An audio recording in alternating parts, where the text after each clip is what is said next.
स्वागत है। और इस वीडियो में हम आप सभी लोगों को बतलाने का प्रयास करेंगे कि सद्गुरु कबीर साहब ने परमात्मा की प्राप्ति के लिए किस प्रकार से मतलब आप सब लोगों को शिक्षा दी है और जो वास्तविक शिक्षा है, सही शिक्षा है। संसार में सब लोग परमात्मा के बारे में बतलाते हैं, लेकिन सद्गुरु कबीर साहब ने जिस प्रकार से परमात्मा के बारे में बतलाया है, तो साथियों अगर आप कबीर साहब की बात को स्वीकार कर लेते हैं तो आपको जीते जी परमात्मा को जानने का अवसर मिलता है, परमात्मा को पहचानने का अवसर मिलता है। मतलब मरने की जरूरत नहीं है कि मरने के बाद परमात्मा मिलेगा और मरने के बाद स्वर्ग और नरक जाओगे, ऐसी कोई भी बातें सद्गुरु कबीर साहब की भक्ति में नहीं। तो यानी कि सद्गुरु कबीर साहब ने इस वाणी में परमात्मा से संबंधित जो बातें बतलाई है उसे जानना आप लोगों के लिए बहुत जरूरी है। चलिए यहाँ पर जानते हैं सद्गुरु कबीर साहब ने किस प्रकार समझाने का प्रयास किया।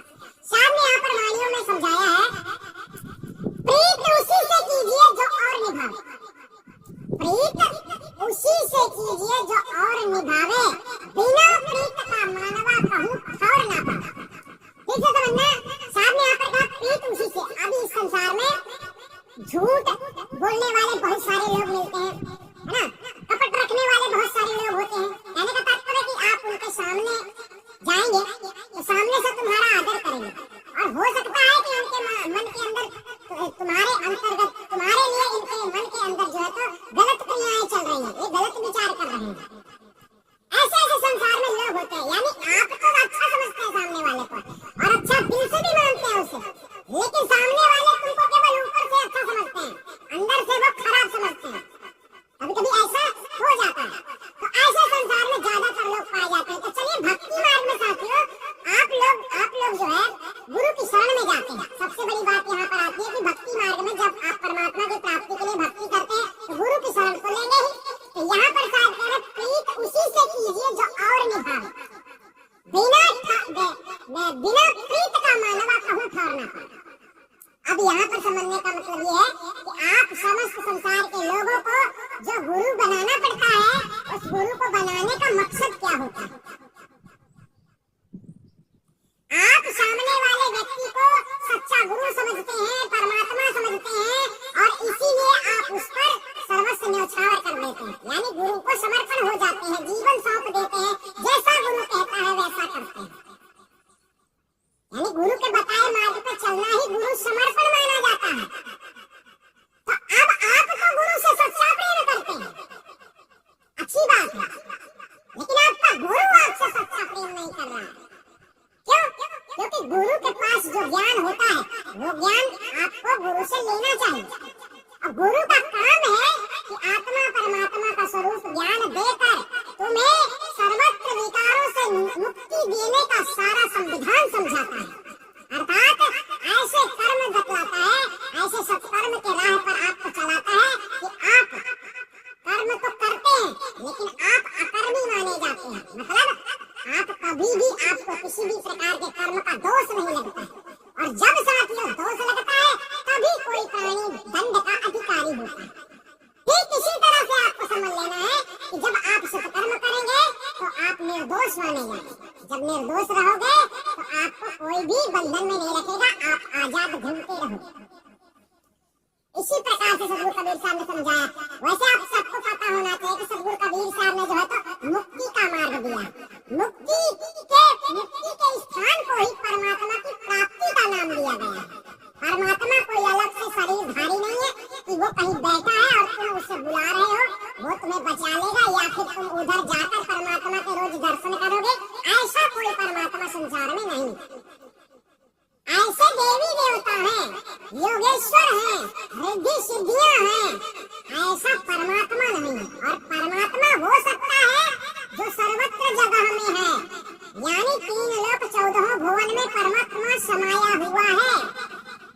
ठीक है, तो यानी परमात्मा की स्थिति जो है साथियों, परमात्मा सत्ता की जो स्थिति है वो सबसे अलग है और उसी स्थिति में ले जाने के लिए सद्गुरु कबीर साहब ने ऐसा ज्ञान दिया। यहाँ पर क्या कहा सद्गुरु कबीर साहब ने? यहाँ पर कहा प्रीत उसी से कीजिए जो और निभावे। अब प्रीत शब्द यहाँ पर साथियों वही आता है कि प्रेम आप लोग गुरु से करते हैं। देखो नाना प्रकार के धर्म गुरुओं में जैसे इस्लाम धर्म के लोग इस्लाम धर्म गुरु बनकर बैठे होते हैं और सभी इस्लाम को मानने वाले सभी उन लोगों के बताए अनुसार करते हैं, जैसा उन लोगों ने बताया होगा, नमाज पढ़ना है, फलाना करना है, चिंता करना, जो भी उनके संविधान में आता होगा। तो आप सब लोग उनके बताए मार्ग में चलते तो हैं, लेकिन उनका जो फर्ज होता है वो नहीं निभाते हैं। इसका मतलब ये होता है कि वो आपसे प्रेम नहीं करते हैं, सच्चा प्रेम नहीं करते हैं। अगर वो सच्चा प्रेम करते तो आपको परमात्मा से मिलाते और आप परमात्मा को जीते जी जान लेते। लेकिन बात वही है कि आप प्रेम करते हैं तो आपने तो सर दे दिया, सर्वस्व दे दिया, लेकिन आपसे वो लोग प्रेम नहीं करते हैं जिनके बताए मार्ग में चलना चाहते हो, परमात्मा को पाना चाहते हो, मुक्ति की कामना करते हो। तो सद्गुरु कबीर साहब यही समझाने का प्रयास कर रहे हैं, बिना प्रीत का मानुआ कहूं ठौर ना पाना। दरअसल आप अगर प्रेमी से प्रेम करते हैं तो प्रेमी आपको पलटवार करेगा, प्रेम करेंगे तो उसके बदले आपको प्रेम देगा, प्यार देगा। अब आप किसी से प्यार करें और वो आपको लत मारे तो ये कैसा प्यार हो सकता है, ये कैसा प्रेम हो सकता है? नहीं हो सकता। तो यहाँ वही हो रहा है कि आप 84 लक्ष योनियों से छूटने के लिए, परमात्मा की प्राप्ति के लिए पूरी जतन करते हैं, पूरी कोशिश करते हैं और नाना प्रकार के ग्रंथों को पढ़ते हैं। जैसा ग्रंथों के गुरुआ लोग कहते हैं, धर्म गुरु लोग जैसा कहते हैं, आप वो सब मानते हैं, स्वीकार करते हैं, लेकिन उसके बदले में आप लोगों को क्या मिलता है? इसके बदले में आप लोगों को 84 लक्ष योनियों में पहुंचने का रास्ता मिलता है। ये जितने झूठे गुरुआ हैं, जितने धर्म गुरु बने बैठे हैं, ये सब तुमको 84 का रास्ता ही पकड़ाते हैं। 84 के रास्ते में साथियों स्वर्ग भी आता है, नरक भी आता है, 3 लोक 14 भुवन में प्राणी कहीं भी फंसा रहे, वो 84 लक्ष योनियों में ही आता है। तो साहब ने यहाँ पर यही कहा कि कहूँ ठौर ना पावे का मतलब यही है कि तुम भटकते ही रहोगे जब तक सच्चे परमात्मा, सच्चे प्रेमी को नहीं पाओगे। परमात्मा को यहाँ पर सच्चा प्रेमी बतलाया गया है और आत्मा को स्त्री बतलाया गया है। यानी एक स्त्री होती है, मतलब पति पत्नी का संबंध, ऐसा सद्गुरु कबीर साहब ने समझा दिया है। बाकी आत्मा का कोई पति नहीं होता, कोई उसका पिता नहीं होता और कोई उसका भाई नहीं होता। आत्मा का किसी से कोई नाता ही नहीं है। डायरेक्ट हमसे ये समझ लो, जब आत्मा परमात्मा सत्ता में स्थित हो जाती है, तब जब आत्मा नश्वर संसार में फंसी हुई होती है और परमात्मा की खोज में है, तब यहाँ पर आत्मा का पिता पुत्रवत परमात्मा से संबंध माना जाता है, माना जाता है। नहीं आत्मा का बाप परमात्मा, यहाँ वो सोचना। आपका जो पद स्थान है, उस पद स्थान को आप छोड़ चुके हो। यानी आप यूं समझो ना कि आप राज सत्ता के मालिक थे स्वयं। तुम किसी के गुलाम नहीं थे, तुम कुछ नहीं करते थे, तुम्हारा कोई रिश्तेदार नहीं था, कोई भाई नहीं था, कोई जन्मदाता नहीं था, कोई मारने वाला नहीं था। लेकिन आज तुम्हारे सब कोई है, रिश्तेदार है, भाई है, बहन है, माता है, पिता है। ऐसा क्यों हुआ है? क्योंकि आप उस कुर्सी को छोड़कर नश्वर संसार में आ गए हैं और उस कुर्सी का भेद मालूम नहीं है, उस कुर्सी में बैठने की कला मालूम नहीं है। पहली बात, उस कुर्सी को ही भूल गए हैं कि वो कुर्सी कहाँ गई। भाई वो कुर्सी आपका पद स्थान है। भाई आपको, अगर आप कलेक्टर बन जाए तो आपके पास कितना पावर आ जाएगा, सोचिए। फिर आपके पीछे तो ना जाने हजारों लाखों पुलिस वाले दौड़ेंगे, पब्लिक दौड़ेंगे, जहाँ आप हुक्म करेंगे वैसा सब कुछ होगा। तो आप तो उस आदेश में, उस जगह में बैठे हुए थे जहाँ से तुम शासन कर सकते थे, लेकिन अज्ञानवश आ गए अहंकार में चूर होकर इस संसार, है ना। तो इस प्रकार से सद्गुरु कबीर साहब ने कहा है, बिना प्रीत का मानुआ कहूँ ठौर ना पावे। बिना प्रीत का मतलब वही है साथियों, जब तक तुम्हें सच्चा प्रेमी नहीं मिलता। सच्चा प्रेमी कौन है इस संसार में? सच्चा प्रेमी सच्चा सतगुरु होता है, ध्यान रहे। सच्चा सतगुरु सच्चे मालिक को जानता है, सच्चे सतपुरुष परमात्मा को जानता है, सच्चे महाचेतन सतपुरुष परमात्मा को जानने वाला होता है, इसलिए वो सच्चा प्रेम आपसे करता है।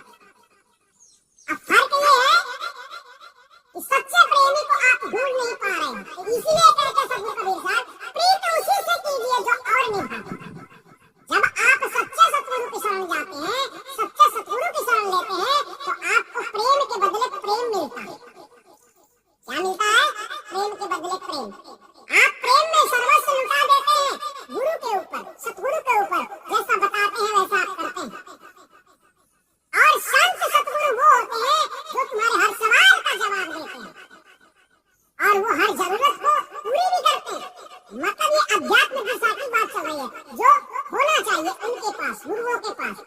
वो ज्ञान होना चाहिए जिसकी आप लोगों को जरूरत है। अब यहाँ होता यही है, जो होना चाहिए वही लोग नहीं दे रहे हैं, वही उनके पास है नहीं, तो ये लोग झूठे प्रेमी माने जाते हैं और आप तो सच्चे प्रेमी हैं। तो बात वही है कि आपके साथ धोखा होगा, धोखा के ऊपर धोखा होगा, और धोखा ही होता चला आया है संसार में एक दूसरे के साथ, सभी भक्तों के साथ। तो सदगुरु ने यहाँ पर समझाने का प्रयास किया, प्रीत उसी से कीजिए जो और निभावे, बिना प्रीत का मानवा कहूँ ठहर न पाए। आगे सदगुरु कबीर साहब ने क्या कहा उसे भी अच्छी तरह से समझ लेते हैं। आगे सदगुरु कबीर साहब कहते हैं, परम स्नेही जब मिले तब ही साच पावे, आजरे हमारे घर ले चले भवजल नहीं आवे। यहाँ पर क्या बताया गया, परम स्नेही जब मिले तब ही साच पावे, आजर अमर घर ले चले भवजल नहीं आवे। ऐसा क्यों बताया गया? परम स्नेही साथियों, परम सत्ता की बात चली गई। जो परमात्मा का सच्चा प्रेमी है, जो परमात्मा को जानने वाला प्रेमी है, उससे जब आप मिलेंगे, ऐसे सतगुरु से आप जब मिलेंगे, तब ही तुम्हें सत्य ज्ञान की प्राप्ति होगी, तब ही साच पावे। और जब तुम्हें सत्य ज्ञान की प्राप्ति होगी, जब तुम स्पष्ट रूप से आत्मा परमात्मा को जानने लगोगे, और आपका स्नेह भी उसी तरह से परमात्मा में हो जाएगा, लग जाएगा, जीवन का कल्याण करने के लिए भाई संघर्ष तो करना पड़ेगा। बातें करने से तो पूरा होने वाला नहीं है, बातें करने से कुछ भी होता नहीं है, बस बातें करने से बातें होती है। तो कर्म करना होता है। तो कर्म तो खैर संसार में लोग कर ही रहे हैं, जैसा जैसा धर्म गुरु वाले बतला रहे हैं, लोग वैसा वैसा कर रहे हैं, पर जो सब कुछ कर रहे हैं ना, ऐसा करने से परमात्मा की प्राप्ति नहीं होती है। इसलिए सदगुरु कबीर साहब कह रहे हैं, परम स्नेही जब मिले तब ही साच पावे, अजर अमर घर ले चले नहीं भवजल नहीं। कहने का तात्पर्य यहाँ पर सच्चे सतगुरु की बात आती है कि सच्चे सतगुरु साथियों ऐसे होते हैं जिनके ज्ञान में आप चल पड़ते हैं, जिनके बताए मार्ग में आप चल पड़ते हैं, तो वो रास्ता कहाँ खत्म होता है? जहाँ परमात्मा सत्ता की स्थिति है। मतलब आपको वो कुर्सी मिलना ही मिलना है। उस मार्ग पे जब आप चलते हैं, जब सच्चा संत सच्चा सतगुरु आपको मिलता है, तो आप लोगों की पहुंच वहां तक बन जाती है। यानी जीते जी आप परमात्मा को जान पाओगे, जिसे आज तुम किताबों में जान रहे हो ना, उसे तुम हृदय से जान पाओगे कि परमात्मा कौन है। फिर तुम किताबें नहीं खोलोगे, ऐसा जब जान लोगे तब होगा।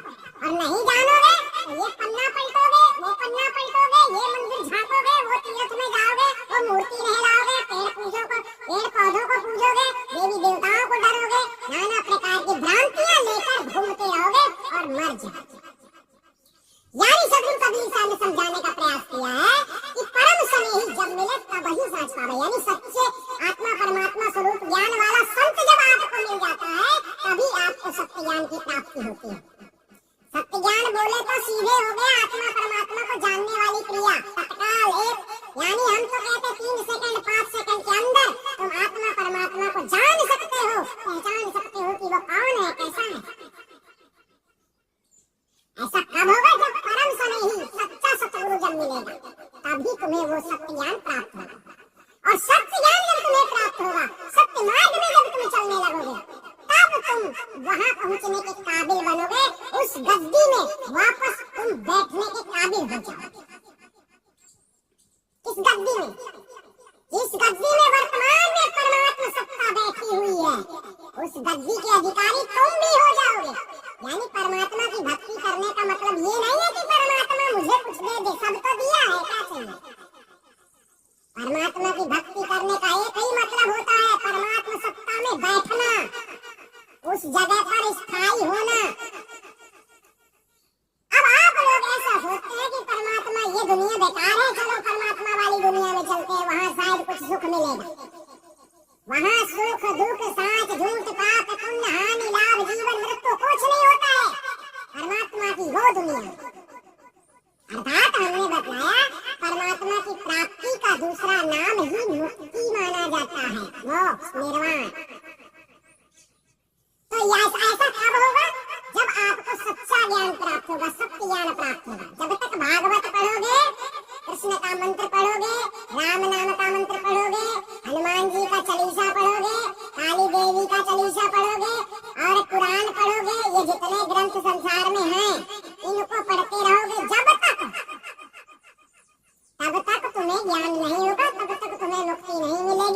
मुक्ति प्राप्ति के लिए परम स्नेही सच्चे सतगुरु की आवश्यकता होती है। तो अगर आप लोगों की कामना ये है कि हमारे जीव का कल्याण होना चाहिए, हम इस नश्वर संसार में अब नहीं आना चाहते हैं, जब ऐसी कल्पना आपके अंदर हो, जब ऐसा दृढ़ संकल्प आपके अंदर हो, तभी कदम आगे बढ़ाना चाहिए। क्योंकि अगर लोभवश आप भक्ति करते हैं, भयवश आप भक्ति करते हैं, तो भक्ति आपकी पूरी नहीं होने वाली है। भक्ति प्रेमवत की जाती है, परमात्मा से प्रीत ऐसी होनी चाहिए कि उस पर विश्वास ऐसा होना चाहिए कि मतलब जैसे आप यूं समझ लो ना कि जैसे पानी के बिना आप मरने वाले हो। जब आपकी पीड़ा इतनी हो जाएगी आपके अंदर परमात्मा से मिलने की, उस जगह में जाने की पीड़ा आपके अंदर होने लगेगी, तो आपको अन्य कामों में शायद मन नहीं लगेगा और उस काम में मन लगेगा। अब फर्क यही है कि साथियों, सतगुरु आपको 5 सेकंड के अंतर्गत ही ज्ञान करवा देते हैं, लेकिन जब तक आपके अंतर्गत योग्यता नहीं आती तब तक संत सतगुरु आपको आत्मज्ञान नहीं करवाते, चाहे 10 साल लग जाए और चाहे 20 साल लग जाए, चाहे 50 साल लग जाए।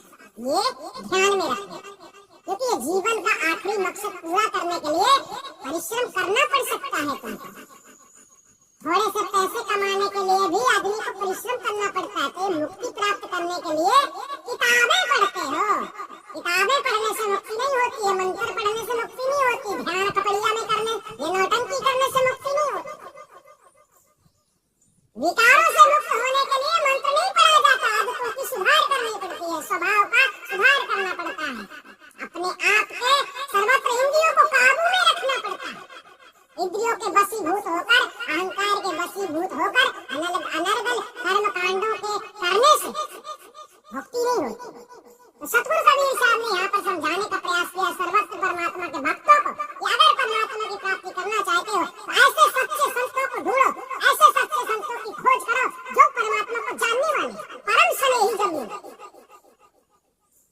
तभी साच बात। और अगर अमर घर ले चले भोजन नहीं आवे, यानी मुक्ति के मार्ग में चलने वाले सभी लोगों के लिए सतगुरु कबीर साहब ने एक सही रास्ता दिया है, जिसमें चलकर ही आप अपनी ये जो मुक्ति वाला जो उद्देश्य है ये पूरा कर सकते हैं। चलिए साहब ने आगे क्या समझाया उसे भी हम अच्छी तरह समझा दें।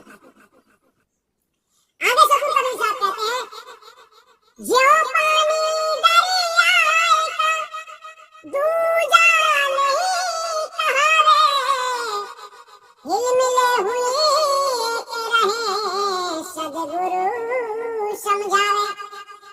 ज्यों पानी दरिया का दूजा नहीं कहावे, जैसे पानी नदी में, तालाब में, समुद्र में, कहीं भी हो ना कुएं में, पानी तो पानी ही है।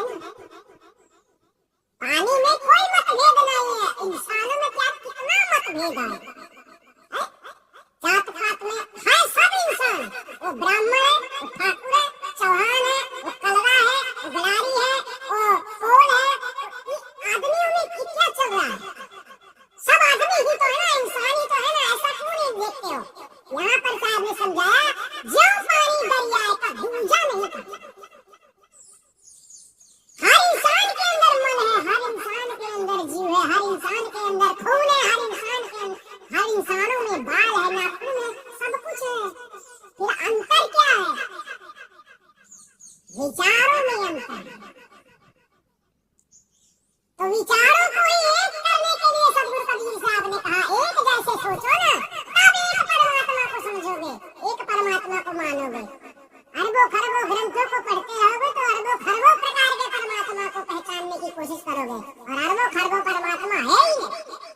पानी तो एक ही जैसा है ना। इसी प्रकार से जो पानी दरिया का दूजा नहीं था, तुम कहो ना दूजा, देखो पानी वो पानी ही है। अब फर्क ये है कि वो खारा है या मीठा है या कड़वा है, ये बात अलग है, बट है तो वो पानी है। तो यहाँ पर सामने समझा, तो इंसान ही होता है। अब फर्क ये है कि वो अज्ञानी है और वो ज्ञानी है, वो समझदार है, वो कलाकार है। नाना प्रकार के लोगों में मतभेद इस प्रकार से हो सकते हैं ज्ञान के अंतर्गत, परंतु मनुष्य में ये मतभेद नहीं होना चाहिए। हमारा फलाना धर्म है, हमारा देवता अलग है, हमारा ईश्वर अलग है ना, हमारा परमात्मा बड़ा है, ये सब क्या मतभेद है? ये मनुष्य की अज्ञानता है जिस कारण से संसार भटक है। भटकाने वाले लोगों को संसार में कमी नहीं। तो सदगुरु कबीर साहब समझाना चाहते हैं सारे संसार के लोगों को कि आप इस तरह से जब विचार करेंगे कि सर्वत्र मानव तो एक ही, अब फर्क ये है कोई अपने आप को कुछ समझ रहा है, कोई अपने आप को कुछ समझ रहा है। तो सदगुरु कबीर साहब का ज्ञान ये है कि जब आप सदगुरु कबीर साहब की बातों को अच्छी तरह से समझ लोगे तो आपके अंदर से अज्ञान रूपी अंधकार खत्म ही हो जाएगा। फिर आपको वो पीड़ा नहीं होगी जो पीड़ा पहले सताती थी। संसार में जीने की क्रिया को सीखो, जीने की क्रिया को नहीं सीखोगे ना तो बिना पीड़ा की पीड़ा होती है इस संसार में। ऐसे भी घाव देने वाले लोग, यानी शरीर में कहीं भी चोट नहीं होगा लेकिन फिर भी तुम्हें तकलीफ होगी, ऐसे ऐसे वायरस फैलाने वाले लोग हैं। तो कोशिश करो आपके अंतर्गत से अज्ञान रूपी कीड़े जब मर जाएंगे, अज्ञान रूपी शैतान जब मर जाएंगे तब आप शांति प्राप्त कर पाएंगे, तब आपको शांति मिलेगी। और सदगुरु कबीर साहब का ज्ञान ही परम शांति है। और जिस परमात्मा को खोजने के लिए सारा संसार भटक रहा है, लोग घर छोड़ देते हैं, लोग जाने करके तपस्या करते हैं, वो परमात्मा नहीं मिला क्योंकि मुमकिन ही नहीं है, ऐसा मुमकिन ही नहीं है। परमात्मा मिलता है, परमात्मा को आप जानोगे तो केवल एक ही रास्ता है। सच्चा संत सतगुरु अगर है तो वो आपको परमात्मा स्वरूपी आत्मा परमात्मा का स्वरूप ज्ञान करा देता है। वहां से आप निर्भ्रम हो जाते हैं, आजाद हो जाते हैं, ये भ्रम खत्म हो जाता है कि परमात्मा कहाँ होगा, कैसा होगा, क्या करता होगा, हमको परमात्मा के पास जाना। परमात्मा तुमसे दूर कभी नहीं हुआ। तुम किसी भी शरीर में जाओ, तीनों लोग 14 भुवन में परमात्मा समाया हुआ है। परमात्मा ऐसा नहीं है कि यहाँ से 4 लाख किलोमीटर दूरी है या फिर 1 संघ किलोमीटर दूरी है, ऐसा कुछ भी नहीं है। वो सर्वव्यापी है। इसलिए साहब ने कहा है बाहर भीतर सकल निरंतर गुरु प्रतापे दीठा लो, ऐसा लो तब ऐसा लो, मैं कहीं भी दिखा हूँ गंभीरा लो। जहाँ पर गुरु से ज्ञान लेते हो ना तो गुरु का ज्ञान जब आप लेते हो तब आप ऐसा समझना चाहिए कि वो ज्ञान सर्वत्र होना चाहिए, जिसे मतलब हमने आपको दर्शन करवाया, परमात्मा के स्वरूप का दर्शन करवाया, ठीक है। अगर वो परमात्मा स्वरूप का दर्शन आपको इन पत्तों में नहीं हो रहा है जो आपको दिख रहा है सामने, अगर ये पत्तों में नहीं हो रहा, वृक्ष में नहीं हो रहा, पत्थर में नहीं हो रहा, मिट्टी में नहीं हो रहा, पानी में नहीं हो रहा, वायु में नहीं हो रहा, जल में नहीं हो रहा, यानी कि वो परमात्मा तुम्हें सब में दिखना चाहिए। परमात्मा ऐसा होता है, वो सब में है, क्योंकि सबसे पहले केवल वही था। ये सब तो बाद में हुआ। ये सब जो आप देख पा रहे हैं, ये सब जड़ प्राकृतियां सब बाद में उत्पन्न हुई है, वो पहले से था। उसके सिवा कोई था ही नहीं, अलग कोई दुनिया ही नहीं थी। ये पूरी दुनिया भी उसी में ही है, मतलब परमात्मा सत्ता। तो परमात्मा क्यों सब में नहीं होगा भाई? उसी से सब कुछ हुआ है तो सब उसी में होगा ना, डायरेक्ट आपको समझना। तो अब लोग अलग से पत्थर की मूर्ति बना के ये भगवान है हमारे, उसका कोई ऐसा स्वरूप ही नहीं है जैसे स्वरूप से लोग उनकी पूजा करते हैं, और ऐसा कोई उसका नाम भी नहीं है जिस नाम का लोग जाप करते हैं और सोचते हैं कि हम तो परमात्मा के भक्त, हम ईश्वर के भक्त, हम भगवान के भक्त। ऐसा कोई मंत्र नहीं है, कोई ऐसा नाम ही उनका नहीं है परमात्मा। तो इस प्रकार से साहब ने यहाँ पर समझाने का प्रयास किया। हिलमिले हुए यानी कि जो पानी दरिया का दूजा नहीं कहावे, हिलमिले हुए सब रहे, सदगुरु समझा। कहने का तात्पर्य सदगुरु कबीर साहब यहाँ पर ये कह रहे हैं कि आप सबको समस्त सर्वत्र संसार को हिल मिल कर संसार में रहना चाहिए, मानवता को समझना चाहिए, मानव धर्म को समझना चाहिए। आपके स्वयं के मानव धर्म को नहीं जानते हो, आपके स्वयं के निजी सत्य धर्म को नहीं जानते हो, आपके निजी सत्य धर्म का ही दूसरा नाम मानव धर्म बतलाया गया। तो मानव धर्म को छोड़कर, सत्य धर्म को छोड़कर नाना प्रकार के धर्म बना दिए, हिंदू बना दिए, इस्लाम धर्म बना दिए, है ना, सिख बना दिए, ईसाई बना दिए, और सब ये धर्म बना के चलो। तो कहाँ से तुम लोगों को एक परमात्मा मिलेगा? तो कहाँ से समझोगे एक जैसे मानव का मानव भाई आपके अंदर समदृष्टि ही नहीं है, आप लोगों के अंदर मतभेद कर दिया गया है। और सदगुरु का ज्ञान सबका एक करने वाला, उन्होंने यहाँ पर समझा दिया ना कि समुद्र में पानी है, बस वो पानी तो पानी है,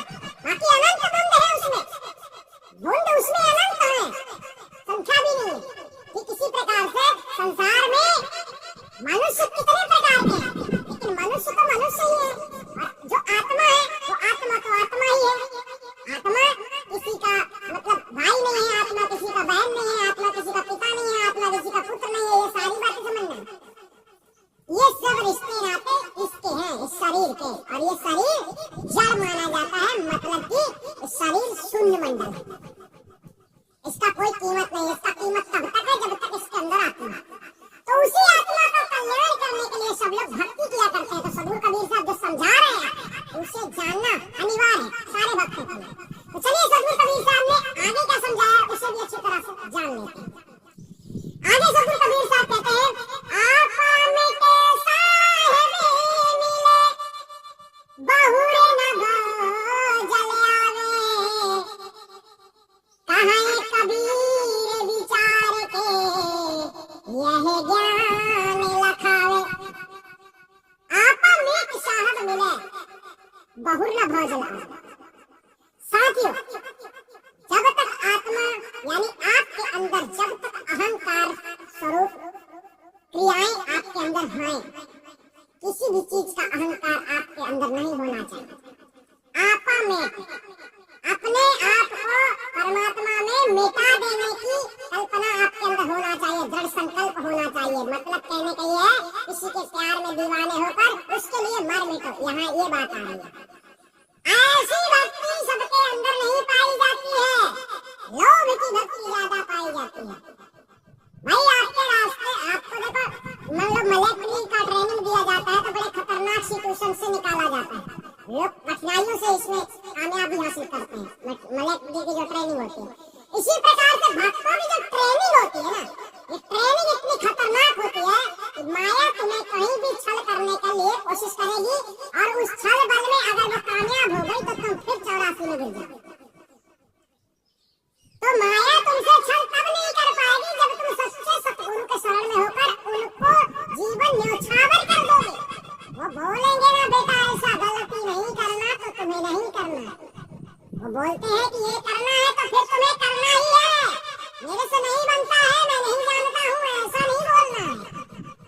ये होता है आदेश का पालन करना, क्योंकि जो भी गुरु बतलाएंगे, सतगुरु, कोई भी गुरु नहीं, सच्चे सतगुरु जो भी आपको बतलाएंगे वो आप लोगों के लिए अनिवार्य है, आवश्यक होगा, इसलिए बतलाएंगे कि ये तुम्हें करना है। तुम्हारे अंदर कोई कमी होगी, उस कमी की पूर्ति करने के लिए, तुम्हें संघर्ष करने के लिए बतलाया जाएगा मार्ग कि ऐसा चलो, ये करो।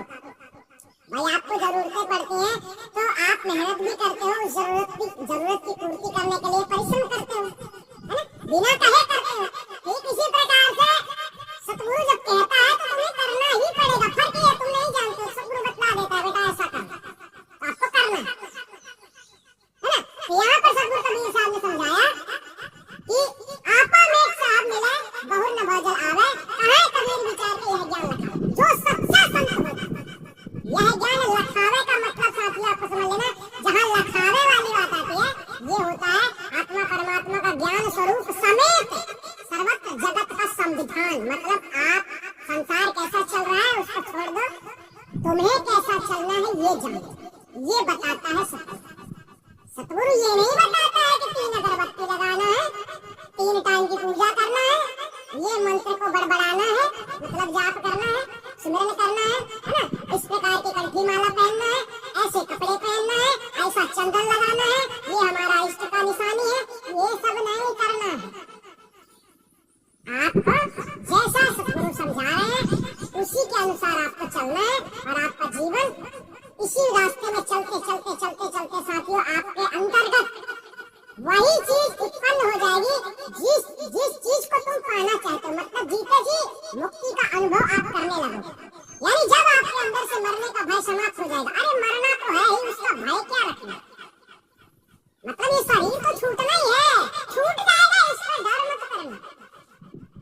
जब ऐसा अटल सिद्धांत आप बनाते हैं ना तो माया भी थर थर कांपती है, मतलब तुम्हारे सामने आने में, तुमसे छल करने में वो भी थर थर कांपती है। ऐसा कब? जब तुम्हारे अंदर का साहस देखती है तब। अब डरपोक किस्म के लोग भक्ति करने में लगे रहते हैं, तो भक्ति इतनी साधारण नहीं है, क्योंकि साहब ने कई शब्दों में कहा भक्ति करे कोई सूरमा जात वर्ण कुल का, है ना। तो अभी माया के बारे में, माया की परंपरागत को तुम समझ नहीं रहे। माया छाया एक सी बूझे बिरला कोई, माया तुम्हारे छाया के समान है, पीछे पीछे चल रही है तुम्हारे, पीछे है, आगे है, दाएं है, बाएं, चारों तरफ माया, चारों तरफ से माया ने घेर के तुमको रखा हुआ है, बच के जाएगा कहाँ बंदा। तो इसलिए साहब कह रहे माया छाया एक सी बूझे बिरला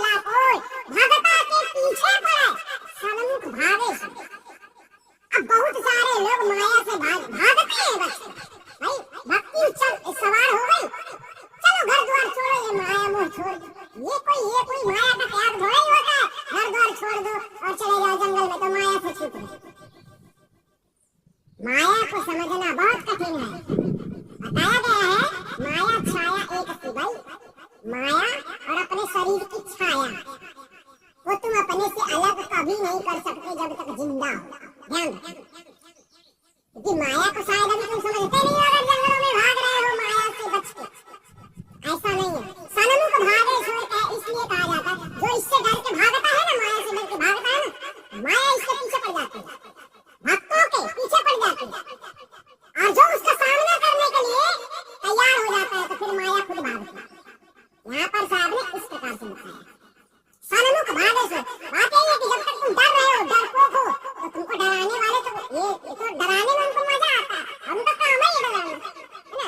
जब तक तुम डरते हो तब तक तुम्हारा सब लोग लाभ उठाते हैं, फायदा उठाते हैं। जब तुम निडर हो जाते हो तो फिर वो खुद सोचने में मजबूर हो जाते हैं, कहीं उल्टा हमको ही पड़ गई तो। इस प्रकार से तो सद्गुरु कबीर साहब के ज्ञान के माध्यम से साथियों आप सब लोगों को समझ में आ गया होगा कि परमात्मा की भक्ति करने वाले सभी लोगों को आत्मा परमात्मा को जो पहचान कराता है ऐसा सतगुरु ढूंढना चाहिए। कैसा भी गुरु बना लेना, कोई भी ग्रंथ पढ़ते रहना, किसी भी तरह से भक्ति करते रहना, ये सब नहीं करना चाहिए। जैसा सतगुरु कबीर साहब ने बताया अगर आप वैसा करते हैं तो आपके भक्ति में यानी कि भक्ति में आपको मंजिल मिलेगी। अब वो बात वही है कि अगर आप काम करते हैं और उसका फल ना मिले, उसका सार ना निकले तो किस मतलब का काम किया। ऐसा ही है भक्ति सारा जीवन तुम करते रहे, अगरबत्ती हिलाते रहे, नाना प्रकार के आपने बहुत कुछ किया लेकिन सच्चा सतगुरु नहीं पाया, आत्मा परमात्मा का ज्ञान ही नहीं हुआ। धोखे में आप किसी को परमात्मा मानते रहे, किताबें पढ़कर मानते रहे, मरोगे तो साथियों ये सब छूट जाएगा, ये शरीर भी छूट जाएगा, इसके अंदर जो जीव है ना वो शरीर भी छूट जाएगा, बचेगा एक तिनका, वो तिनका